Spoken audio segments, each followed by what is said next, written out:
Soko bokani c'était titre l'équipe monnaie chef spirituel ou bien éminence même Fumanlongo ou bien chef spirituel zéro ezali elamba titre ya diboso ya monene l'équipe titre yonso titre nini mondimi ba titre nyonso tout et l'équipe monene titre nini songi solo na kulinga kate chef spirituel représentant légal éminence aïe aïe aïe aïe. C'est-à-dire ce qu'on a occupé boye éminence des colons ifungwani des colons ils allaient na titre to comme ici bele titre wa to comme ici bijadilité mala mtoto za kitoko te ngana zali pasteur sika yo surtout pasteur assez ngana zala pasteur ngana zala motei mais ozali mo conjité ozali musali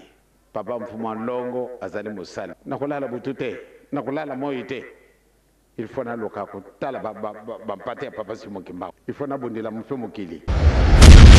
toza ko tambola na mibeko toza ko tambola na misala muntu na muntu abongesa sika na ye ezalite a pamba tena zali chef spirituel ou bien mfuma longo ou bien soko ba titre nini ba représentant wana ko sangana likolo ba titre wana ezali zéro